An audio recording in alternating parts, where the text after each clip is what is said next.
Hello, everyone. Welcome back to our series on motivation and decision making. In our previous conversation, we explored three key questions. Can I do this?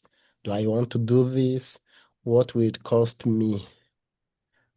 So today we focus to another powerful question in human behavior. So that question is, who am I? Dr. Eccles, thank you again for being here. Thank you for having me. Yeah, to begin, I would like to focus on identity. So, what is identity? What do you mean when you talk about identity in your model? Well, identity is a is a characteristic that an individual places a great amount of importance to. So there are various things about the self that you can know, like I'm a good person, or I'm a powerful person, or I'm a pretty person, or I'm a smart person, or I'm a good athlete.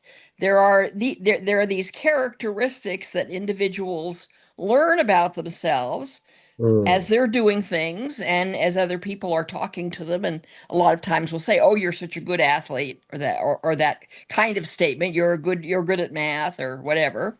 mm, Um and and and these are not identity themselves. These are just self-knowledge.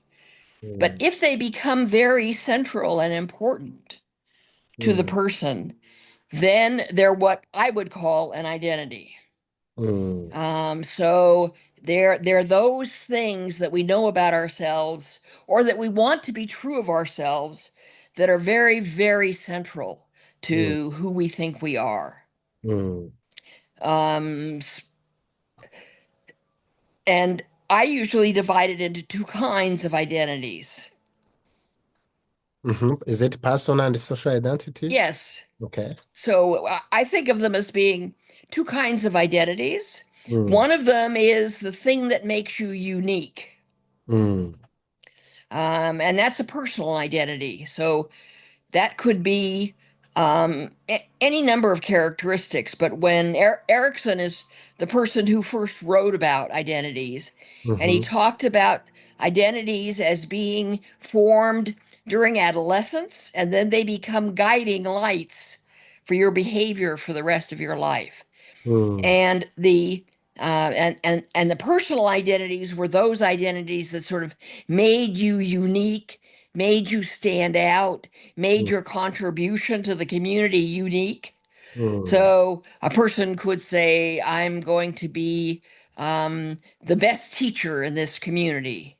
mm, And being a teacher in this community is extremely important to me.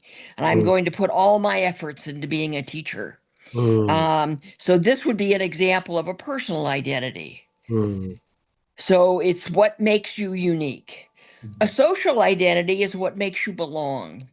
So it serves a different function. So mm, my social identities, usually they're things like I'm a member of a team, or I'm a member of a community, or I'm a member of a family, mm, or I'm a member of a religious group. mm, These identities are the things about me that define my link to a social group, my mm, membership mm, in a social group. So mm, someone could say, you could have an athlete who was a member of a particular team, so played for UCLA, for example, mm, on the football team. mm, And their identity could be being a member of the football team. So it mm, wasn't that they wanted to stand out and be different than everybody else. It's they wanted to be a member of this group. mm, mm, Now, both of those things could be true. So if you're a great athlete, and being a great athlete is very central to who you are, that mm, can be a personal identity. And when you think about it that way, you're thinking about what makes you different from the mm, other people mm, at UCLA or your other friends. mm, But when you think about it making you the same, then that mm, has to do with the social identity. So mm, I want to be with my co-athletes. I want to be with my friends who are also on the team. Mm. So those are two kinds of identities, and we can talk about them as standing out and fitting in. Okay, I see. So when it comes, for example, to identity and expectancy, does identity influence how people see their ability? Well, I think it's almost the other way around. That Mm. as they learn their abilities, they start to attach importance to it. Mm-hmm. So an identity probably then predicts too. It's always circular. So you would know you're good in sports. You would say, "Well, I'm going to stand out in that, so I'm going to. Uh, expect I can succeed at that, and it's an important part of me." But then, Mm. having formed that identity, that will help to build your expectancy for the next time. Mm. So expectancies can be the foundation of identities. And Mm. then once the identities are formed, this now becomes a further impetus to Mm. doing something because it attaches additional importance. That means can also influence subjective task value. I think it works mostly through subjective task value. I think that an Mm-hmm. identity is what we call gives identity gives a particular activity that's related to that identity attainment value. Mm. So I want to be seen as I think that I'm an athlete and I want to be a great athlete. So Mm. anything that would give me a chance to demonstrate how good an athlete I am Mm. will have high attainment value. Mm. So you talk about social identity and the personal identity. I'm interested for culture. Does culture shape identity? Well, sure. Mhm. Culture shapes it in many ways. So first of all, culture in some ways defines those activities that are likely to form identities because the culture says they're important. Mm. So in my culture, being able to play a drum or dance in particular ways is Mm. not is not very central.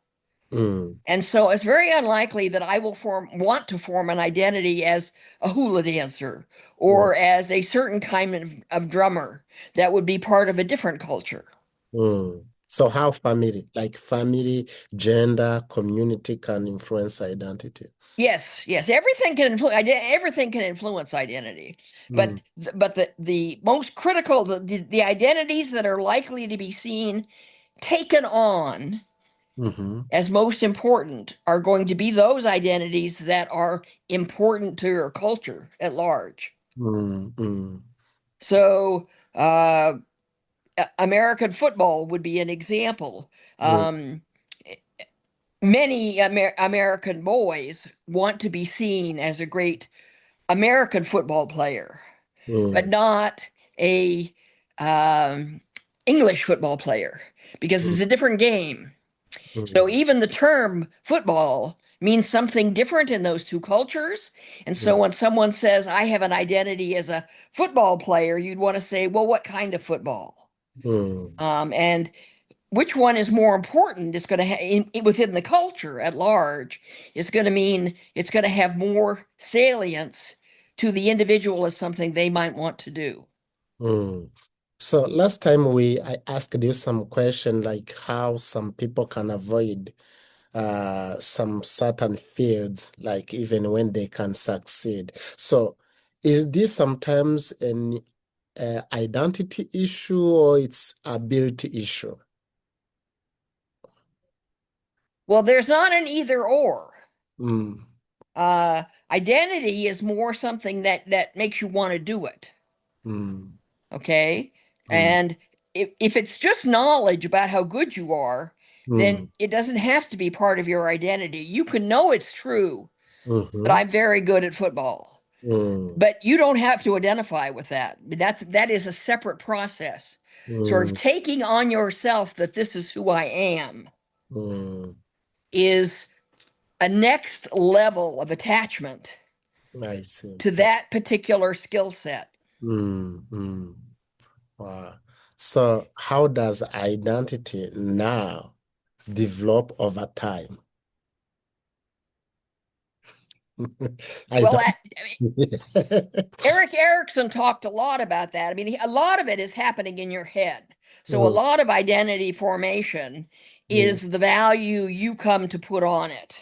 mm, And we can think about the things that are likely to influence that. So, first of all, you've got to have the opportunity to even know that this particular characteristic exists.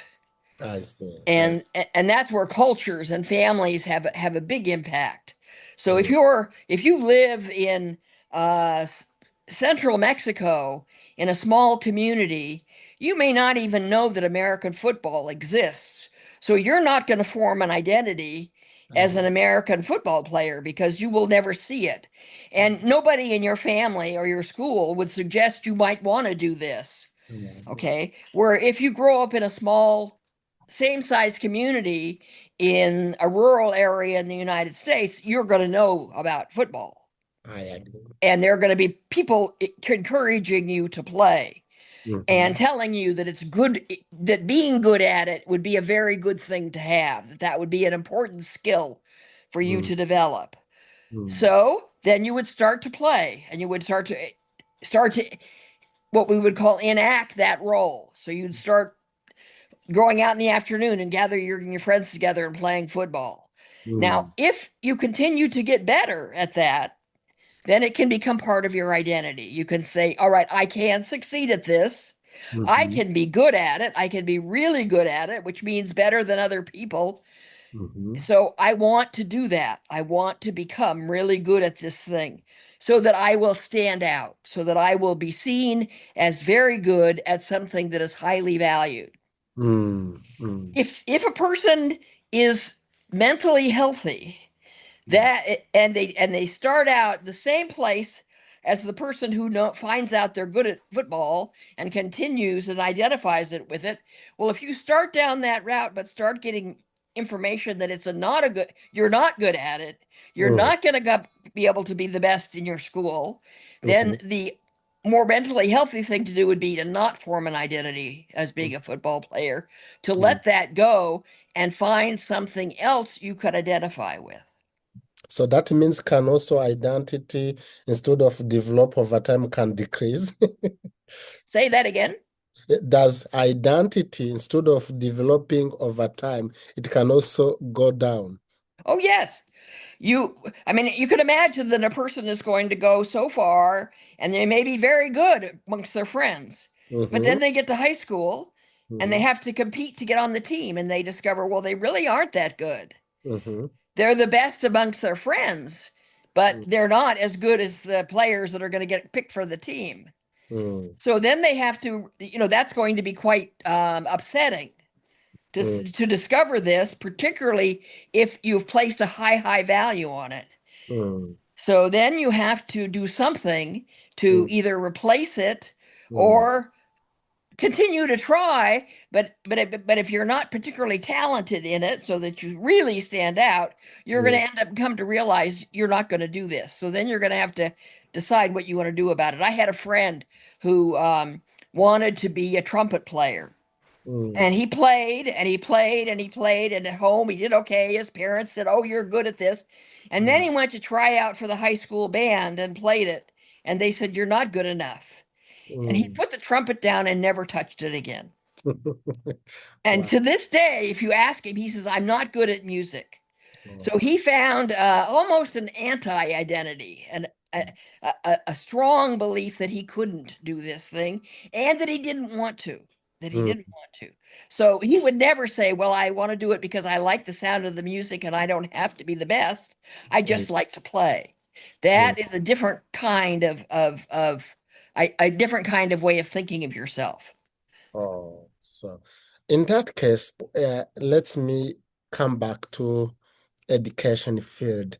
What do you think educators or leaders can do to support positive identity? Because I see someone can be discouraged, motivation can go down, identity can be go down because of the influence.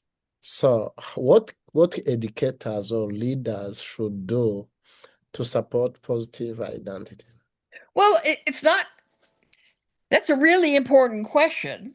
Mm, And there are many cultures. So there's a book written in Australia about don't be a tall poppy. So there are, in many cultures, it's risky to try to be the very best mm, because you stand out. mm, So there are some cultures that actually try to get kids to have social identities, but not personal identities. Because having a personal identity mm, means that you will put a lot of effort into that thing, which will cost you for enacting your social identities. mm, So they can come into conflict with each other.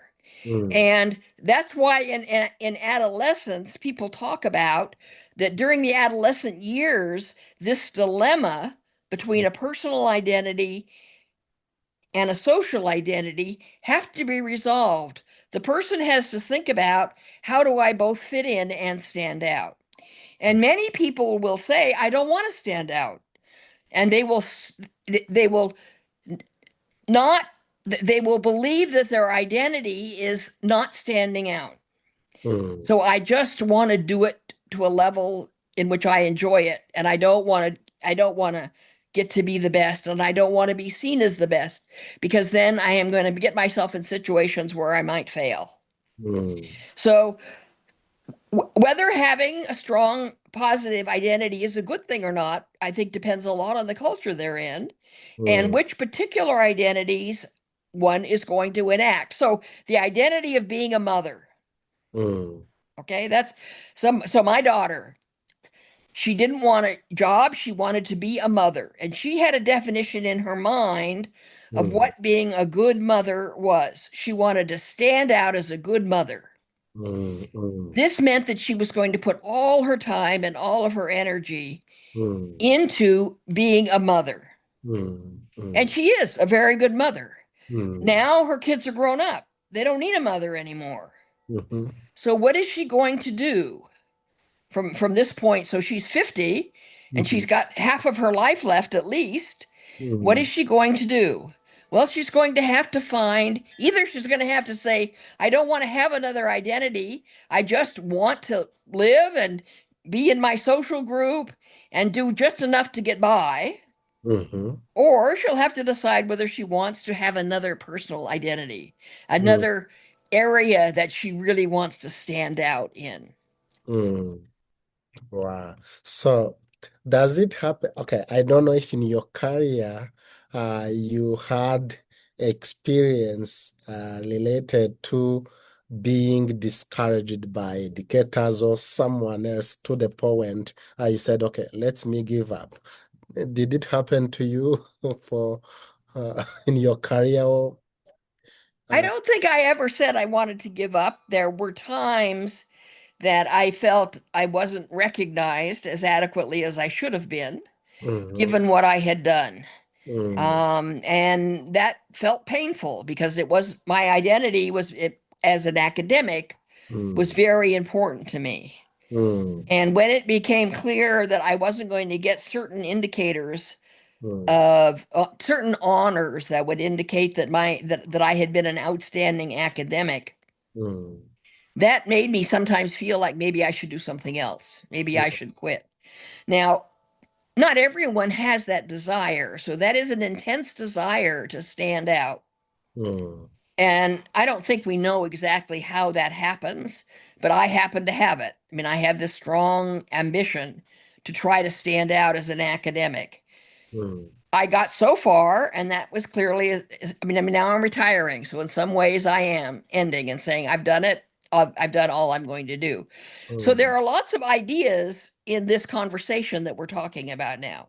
We're talking about identities, which are these self beliefs and the importance that you attach to mm, those skills, to a set of skills. mm. Um, and there is ambition. So you might say that a person has to be very ambitious in Mhm, order to work hard enough to mm, fulfill an identity to be at the top of their field. mm, mm, So the identity is wanting it. The mm, ambition is the energy that it takes to actually do it. mm, But they're clearly related because you could argue that in order to enact your personal identity, mm, you have to have the ambition to put in the time and effort to do that. mm, And in some cultures, doing that is not seen as a good thing. mm, That's seen as a selfish thing. mm, That's seen as an individualistic mm, thing that mm, withdraws from the support you can provide to your community. So mm, cultures like Japan says people should be modest. mm, They shouldn't talk about being good at something. mm, Their identity should not be something they focus on very much or that they brag about. mm, So there are all of these ideas that are tied around these concepts that we're talking about right now that makes it what may sound confusing when I'm talking about it. So um, when you say what can teachers do to support a positive identity, in many cultures, the teacher's not going to do that mm, because mm, they don't think mm, having this sense of oneself as being unique and better than others mm, is a useful way to be in the world. mm, mm, Now, they still would like people to work hard mm, and to be good at the things that the culture says they need to be good at, but mm, you don't have to stand out and you don't have to feel like you stand out. mm, It could be seen as just what you do. mm, Whereas social identities are seen as, I think, much more positively across all cultures. That mm, social identities are what make you feel like you belong. We want to belong. It looks like humans are, in fact, wired to want to belong. We're mm, social animals. mm, So it's important to us that we have social identities and mm, that we are able to engage in them. So mm, my social identity as being a faculty member at the University of California, Irvine, means I will do some things that mm, I don't necessarily feel I'm the best at, but somebody needs to do them for the good of the community setting. mm, Or mm, I will go to a conference and I will wear my badge that says I'm the University of California, Irvine, so that I can find other people that also wear that badge. And we mm, can then sit and talk to each other. mm, So you can see that that's a different function. That's a function that has to do with being nested in a particular group to mm, which you can go for comfort, for which you can go for entertainment, for which you can go to just feel good about yourself. mm, mm. So in your model, uh, uh, specifically for subjective values, so does attainment value very connected to identity? Yes, that is what is unique about attainment value rather than utility value. Mm, So attainment value, a task will have attainment value mm, to the extent that it lets you enact your identities, mm, your social identities or your personal identities. mm, So that's over and above the utility. So if I want to be, I'm trying to give an, if I want to be a Girl Scout leader, mm, because that's a good thing for me to do in my community. mm, I can activities that let me do that. So going for training mm, as a Girl Scout leader mm, or a Cub Scout leader or any other kind of group that Boy Scouts. mm, I tasks that would let me do that would have mm, value to me because they would help me do that job.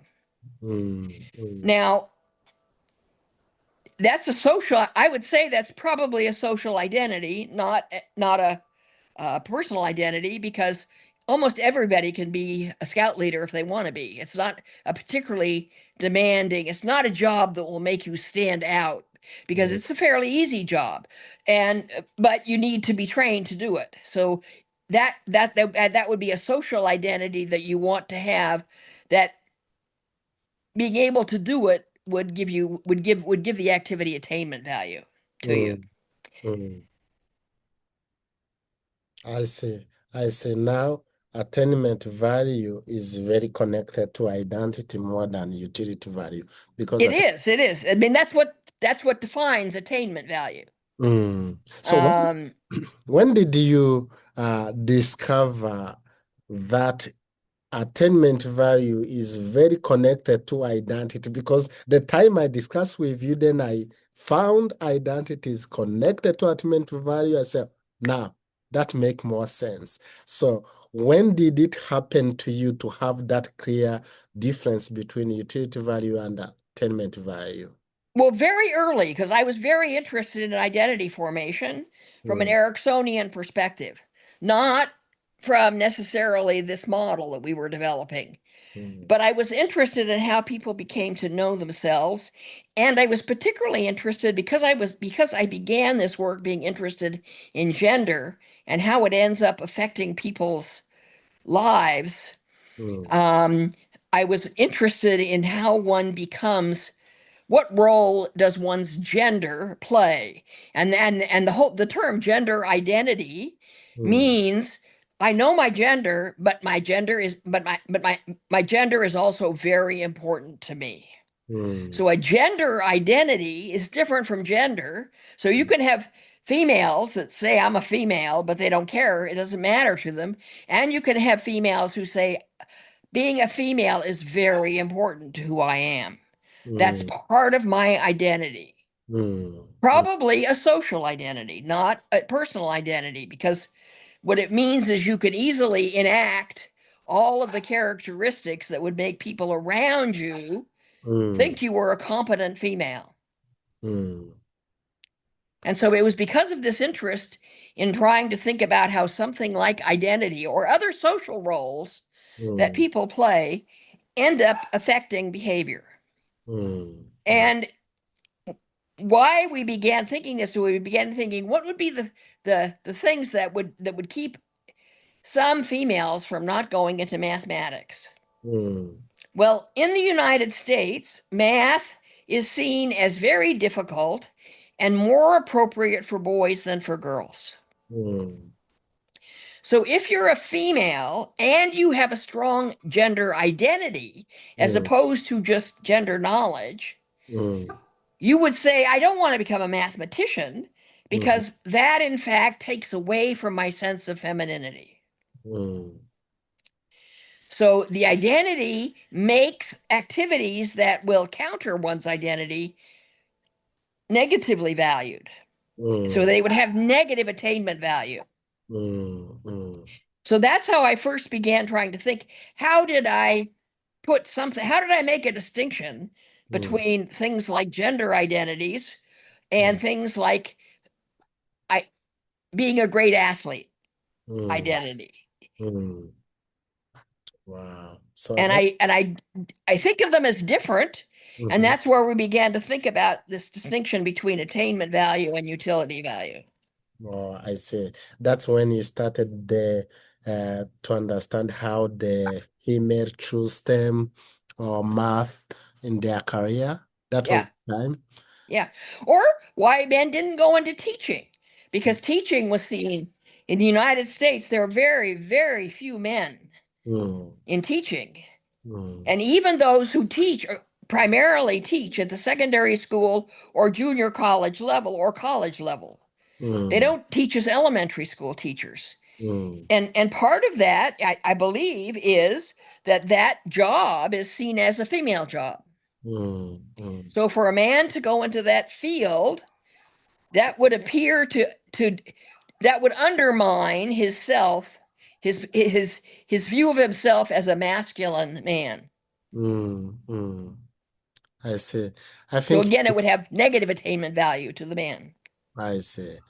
I think we'll get more time to talk about it. There's some also people who are interested to have more understanding about gender, trust. I don't want to go there. So maybe before we conclude our conversation today, what is the most important idea people should understand about identity? The most important idea. Well, I think that this distinction between social and personal identities is important. Mm-hmm. because in part they fit into this idea of how do I fit in and how do I stand out?